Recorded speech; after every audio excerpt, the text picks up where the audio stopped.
With that, I think we can get started. We have April Reese on the Interviewist today.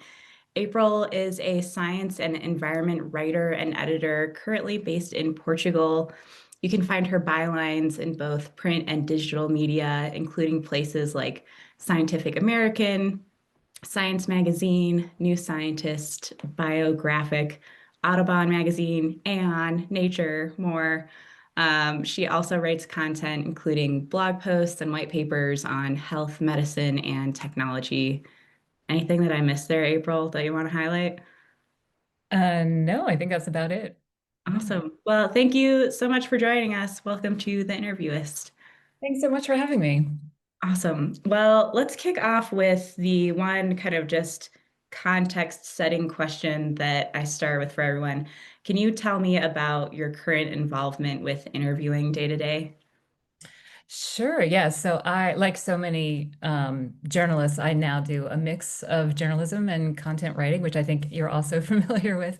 Um, and so I do a mix of interviews too. I usually do like 2 to 3 interviews a week, I guess, and some of them are sources for journalism projects. I write news. I work regularly for a couple of trade publications. So that's just, straight news. So I do those kinds of interviews, but I also really love to write magazine features and more narrative types of things. And so, of course, that's an entirely different type of interviewing. And then I interview SMEs, subject matter experts, as well for the content projects I work on.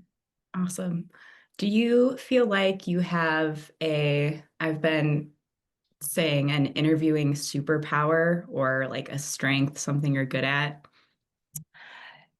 Yeah,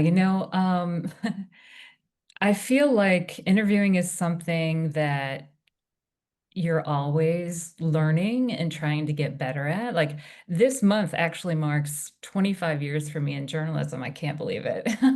But I still struggle with interviews and I still get a little nervous before some interviews, not all of them, especially with sources that I've been talking to for years.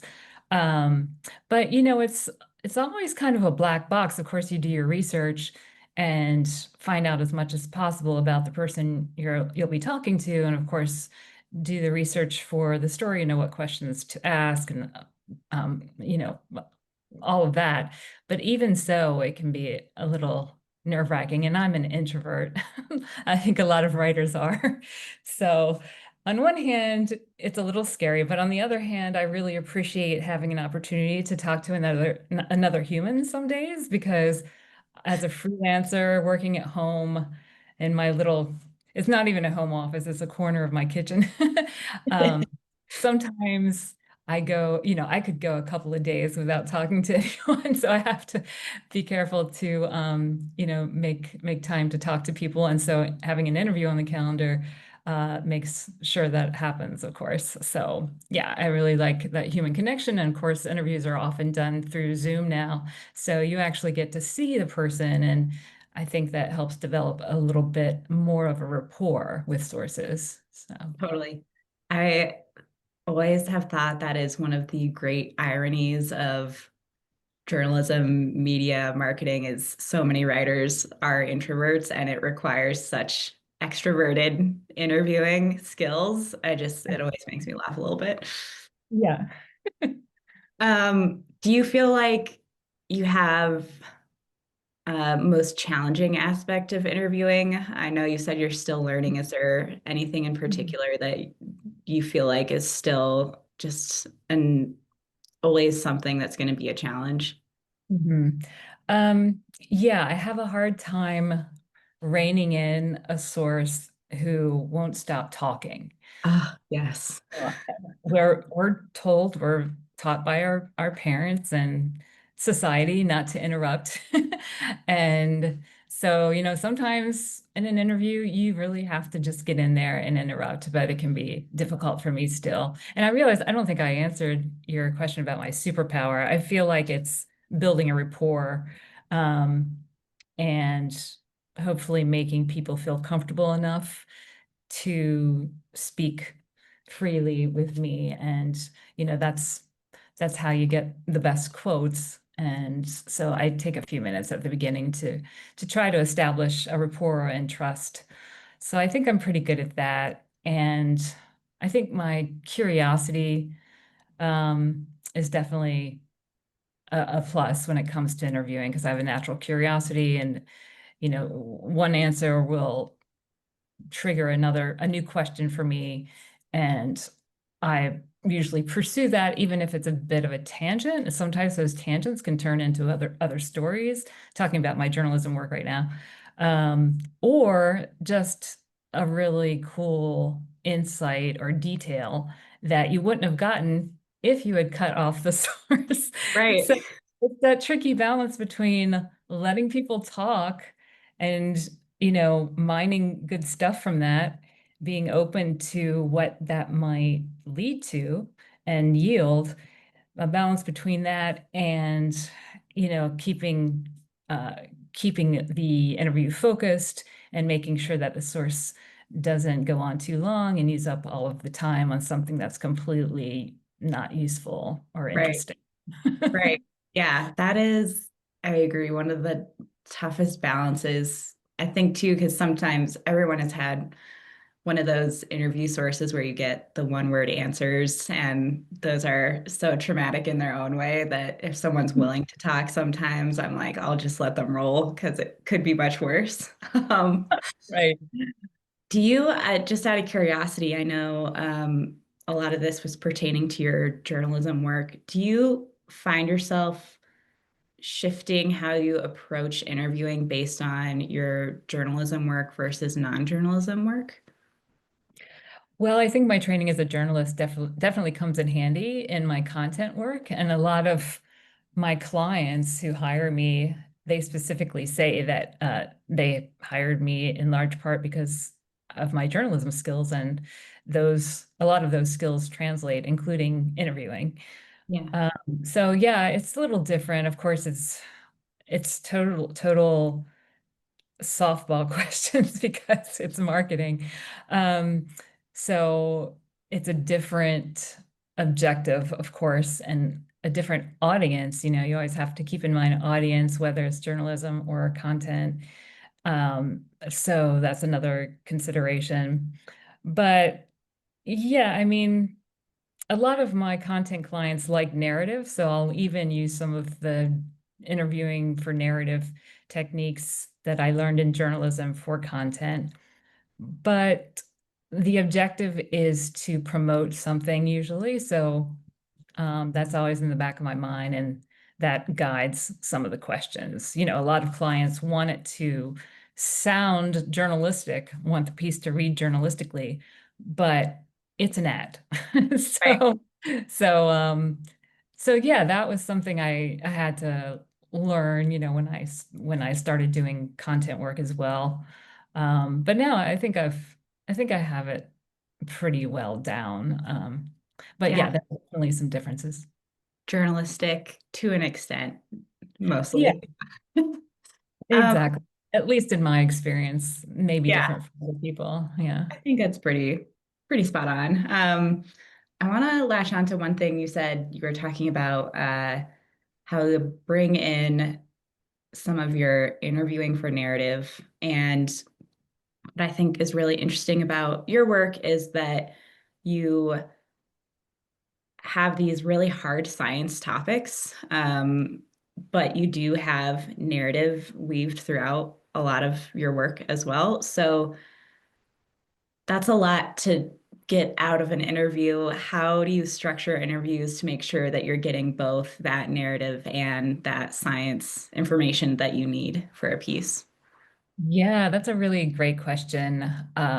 When I'm interviewing for a narrative piece, and it could be, I like to introduce narrative elements even in news stories. I can't really do that for I mentioned I work for a couple of trade publications. I can't really do it in that work, but pretty much all my other news writing and obviously feature writing, I can interview for narrative and try to draw that out. So what I usually do to make sure I cover both the science and narrative stuff is to start with the science.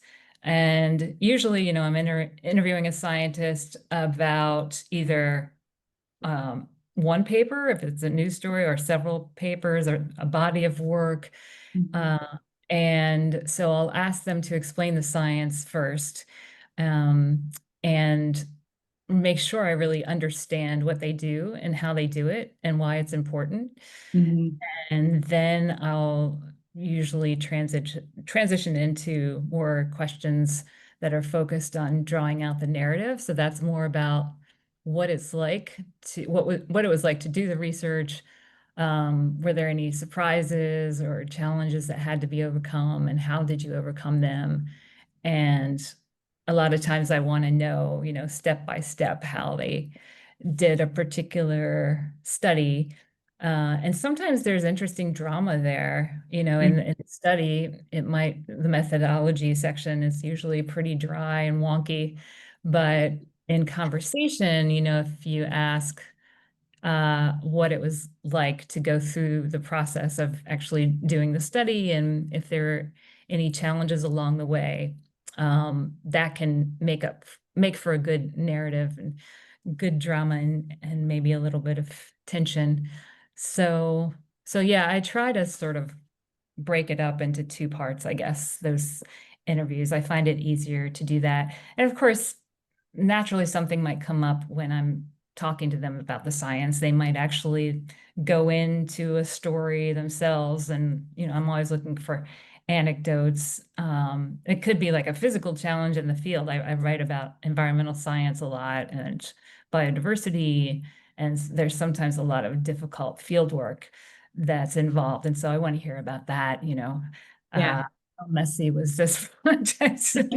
Tell me about it, So that can yield some fun tidbits and insights that you can turn into narrative elements. Yeah. Is there any reason, or is this just how you do it, that you kind of cover the hard science part first and then do narrative second? Is that just kind of a flow that seems to make sense, or? Well, I find that, especially if it's a source I haven't spoken with before, scientists are usually pretty comfortable talking about their science and they like to talk about it and share it. And so it's kind of a warm up. I mean, you're getting really important information that you need. And of course, there's a lot to keep in mind while you're interviewing about the science. You really have to make sure you understand it, get everything you need from them. But I find that if I were to start the conversation by asking, something about their personal experience doing the research, I think it might be a little off-putting for some researchers for me to just dive right into that, and they might wonder, well, aren't you interested in the science? Right. Uh, so so yeah, I like to establish that first. And also sometimes the answers that I get while I'm asking them about the science will equip me to ask better questions later in the conversation about the experience and um, will work well for getting good narrative information and narrative quotes. So Totally. That makes sense. Kind of start with the things that they are most comfortable with to warm them up, and then get into the softer narrative part afterwards. exactly. Yeah, and I always save hard questions for towards the end for that reason too. Yeah, After the warm up and you've established a rapport and trust, hopefully. Yeah. then hit them with the harder stuff. One thing I want to dig into a little bit is that first half, you're talking through the science. Um, I've run into this where I'm talking to a subject matter expert and they are just so deep in their field that they are explaining something clearly and it's just a foreign language for me. So, how do you get sources to translate extra technical topics so that they're understandable but not too dumbed down for an audience? Yeah, that's so important and so tricky sometimes, especially if you get someone who doesn't have much experience with the media Yeah. and doesn't have much media training. A lot of universities do offer media training now. But when you get someone who's just talking in academies, well, first of all, at the beginning of the interview, I usually tell them, of course, what the publication or what the content objective is and who the audience is. And it's usually for a general audience, even if it's for Science magazine or Nature. Uh, Hmm. there are people reading those from the general public, but also from across disciplines. And so you really have to explain it, even for those publications, in really easy to understand terms. Um, but so I usually define the audience, and then I'll just say, you know, as I'm asking you questions, please consider the audience and speak about this as you'd explain it to someone you're sitting to on a plane or Hmm. someone in your family, talking to them at Thanksgiving about what you do. You know, Yeah. keep it simple and try to use everyday language as much as possible. And if they can't do that, if they slip into jargon, I'll just ask the question again in a couple of different ways Yeah. try to get a more easy to understand answer that way. Or I'll just come out and say, uh, that's a little too technical for our audience. How would you say that to someone who knows nothing about this, about your field? And usually if I if I ask that enough, ask in enough ways and go at it in enough different ways, they'll eventually explain something in, accessible terms, but sometimes it can take a while to get there. But you just have to be persistent because it's really important. If you don't understand what they're telling you, you can't explain it to your audience. So, Right. Yeah, totally. I like that of kind of because I think sometimes, like when I've worked with junior writers, they feel like they have to be like, I don't understand this. And it is an ego killer to have to say that. But being able to remind the person you're interviewing of the audience is this, how do we explain it to them? I think is a nice trick. I like the Thanksgiving example too that you use.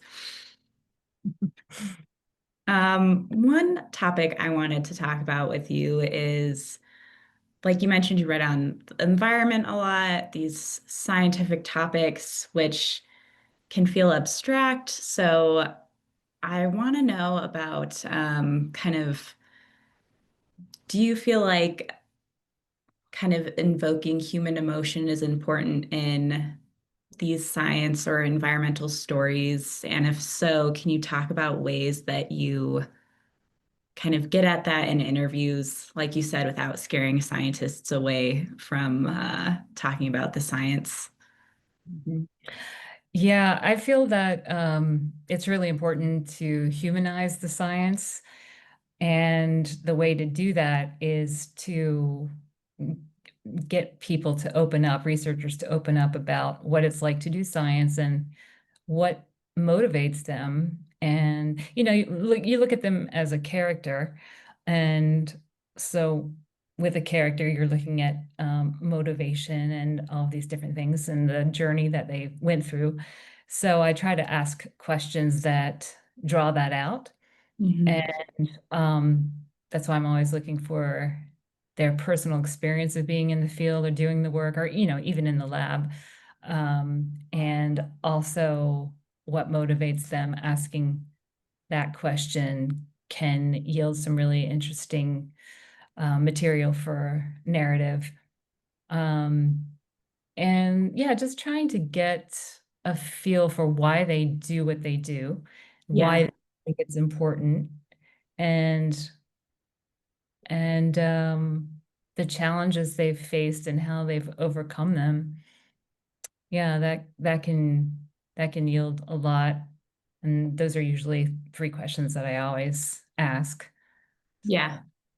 Do you have a kind of getting tactical, talking of specific questions, any other interview questions that you always ask that yield results, or conversely, any questions that you've stopped asking because you just don't find them fruitful anymore? Yeah, that's a really good question too.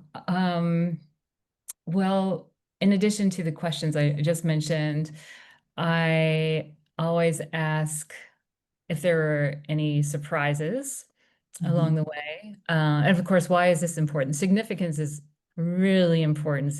So I always try to make sure that I ask questions, maybe more than one, about why it's important, and really make sure I understand that the significance of the work. So yeah, why is this important? Any surprises? Um, any challenges, like I mentioned, and how they overcame them. And then I always ask what's next, Mm, because usually, there are a lot of researchers pursue the same line of inquiry for years and years and years. mhm. So, um, so that can yield some interesting information too that you can include. And if they're working on when by the time you talk to them, if it's a study that just came out, they're already deep into the next study. Right. They're willing to talk about their current work. That can be helpful, and that can give you an edge over the other coverage. If you're doing a news piece, if you can get them to talk about new research that hasn't been published yet, even if it's in kind of general terms, because there's embargoes and they often can't talk publicly about research that hasn't been published yet. But Mhm. sometimes they do, and especially at conferences, you can catch people who are speaking about new research. But anyway, that's something I ask about usually as well. And then at the end, I always like to ask, is there anything else you'd like to add? I Yes. count how many times that has yielded something that just made the story and was just super interesting or super important that I hadn't even thought to ask. So, Yeah. That's mhm. a classic. I've had so many people on here that I've talked to have that, and they're always like, this it became 95% of the story is just this last thing said in passing, Mhm. which Yep. is Or funny. another, Yeah, yeah. exactly. So great advice. I'd like to shift gears a little bit. We've been talking about kind of prep for interviews, the interview process itself. Now I'm thinking about post-interview.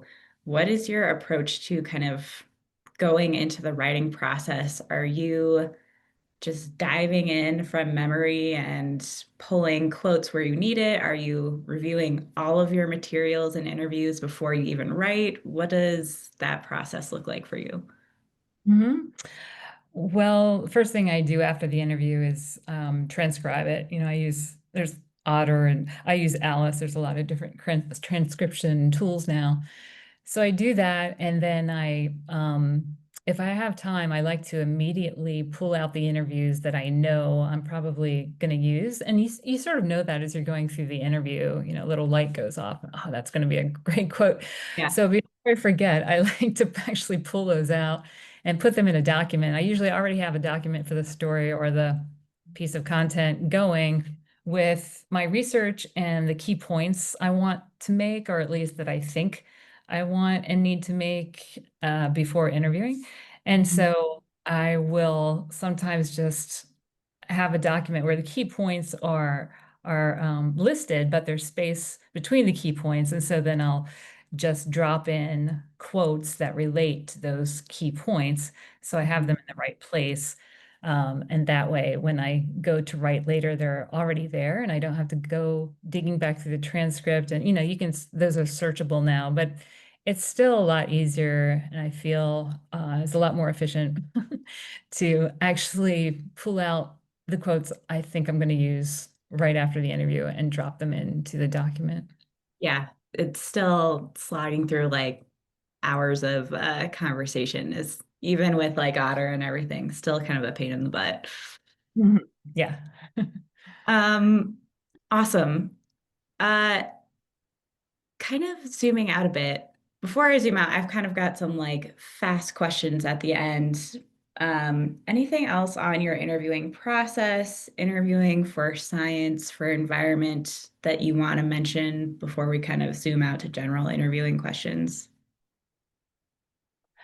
Well, I guess I would just say, uh, I think some writers are a little wary of interviewing scientists, but Mhm. they're just people too. And most of the time, they really like talking about their work and explaining it. And many of them are very good at breaking it down in an accessible way.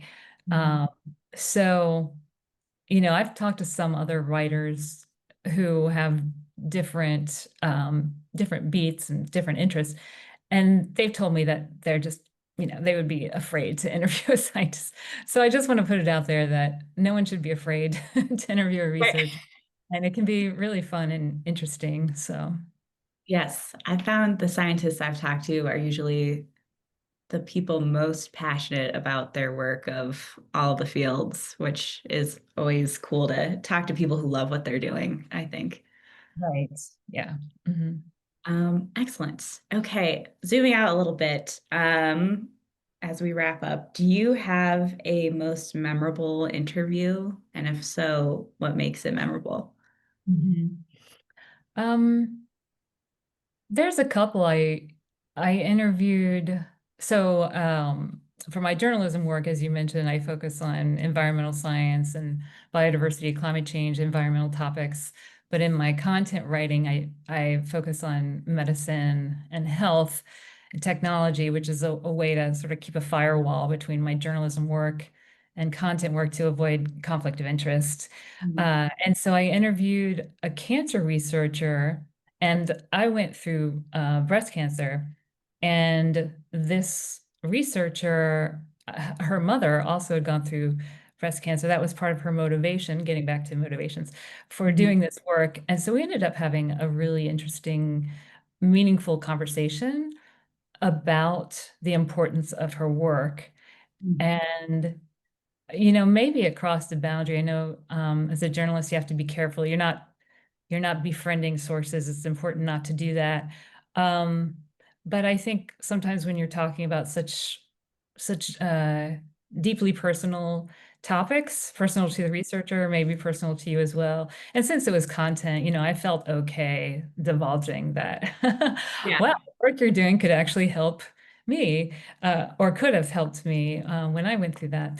So that was a really meaningful conversation. And she emailed me later and told me how much that conversation meant to her. And I Mhm. kept that email. Um, so that was definitely one of the most memorable ones. And then also, I used to be a DJ, and I interviewed Lyle Lovett, and Oh, cool. that was definitely one of the highlights of my interviewing career. It was just such a cool conversation. We had a really deep conversation about making music and creativity and the songwriting process, and finding inspiration in the landscape. It was when I lived in New Mexico. This was in Santa Fe. I interviewed him on his tour bus before one of his concerts, and he has family there and loves New Mexico. So it's just a really interesting, kind of wide-ranging conversation. We actually had plenty of time. So I let him talk in that case, broke my rule. Oh, that's not what I was expecting you to say. I did not know that you had a DJ history there. Yes, and I still love music, and I don't really write about music anymore. I'm not sure why. Those Yeah. publications don't pay that much for one thing, but I still love music, and I play guitar and write songs a little bit myself, so it's still a big part of my life. And yeah, so those are probably my two most memorable interviews so Those are far. those are pretty good, pretty good. Do you have any kind of conversely interviewing muses, role models, inspirations? Uh, yes. Some of my favorite science writers, I've never seen them interview or seen or heard them talk about their process. So even though many of them inspire me in terms of writing and how to approach a story and so on, I don't really know enough about their interviewing to say that they're an inspiration for interviewing specifically. Although sometimes, reading the story, you can tell what questions they asked, and Yeah. that can be helpful to analyze a piece in that way. But this might sound funny, but if you're familiar with Mel Robbins, she's not a journalist, but she has this really popular podcast, and she interviews scientists a lot. It's a self-help podcast, but she is very relatable and she really tries to take an evidence-based approach to self-help. I was a little skeptical at first, but I really appreciate what she does now. And she interviews a lot of scientists, and she's very good at getting people to explain complex concepts in a Mhm. very easy to understand way. And I really admire her ability to do that. And she also is very good at establishing a rapport with Mhm. someone right away. And so, yeah, so definitely inspired by what she does. And then also Katie Couric, who, of course, is a journalist. She has her own media, like social media uh, enterprise now and YouTube, and I'm not sure what else she's on, but I think it's called Katie Couric Media. So on her YouTube channel, she interviews important figures of the day. And I think she's also someone who's very good at asking the right questions in the right way. And she's Mhm. very good at asking tough questions in a way that doesn't put the interviewee on the defensive. Mhm. And that's a special skill. So, mhm. Totally. Yeah, I think especially in this day and age where media has the stereotype of kind of gotcha, trying to Right. evoke outrage, the ability to make people comfortable but still open to controversial topics or hard topics is a very fine skill to have. Hmm. I'm sure there are others, but those are two that come to mind. Yeah. Yeah, no, those are great. I think too, the whole realm of podcasting and interviews is an interesting one with some people with less conventional backgrounds. So, a future issue of the Interviewist, maybe we'll dig into that. Yeah. Um, April, awesome. That is all the questions I have for you today. Is there anything else just that has come to mind in our conversation that you want to flag? Any advice you would give? Anything like that? Um, I guess just to reiterate that science writing can be really rewarding. And I think it's incredibly important in this moment of time. You just talked about this current political and social moment. And there's a lot happening in the science world, and there's a huge need for well-reported stories about what's happening that people actually want to read Mhm. and can get all the way through. So making those stories accessible and talking to researchers is really more important now than ever, I think. Um, and I think narrative is a great way to tell those stories if you have the resources and the time, and you can get the funding, the magazine to support the time it takes to do narrative, because people love stories. We're hardwired for stories. And if you can tell the science through the human experience and convey why the work is important to humanity, then I think you're doing the public an incredible service. So I love it. Perfect. That's a lovely note to conclude on, I think. Awesome. Well, thank you so much for joining me today. This was a great conversation, and I definitely got a lot out of it. thanks, Sarah. I did too. It's fun being on the other side for a change. Fun, scary. Yeah. Yeah, scary but fun. Awesome.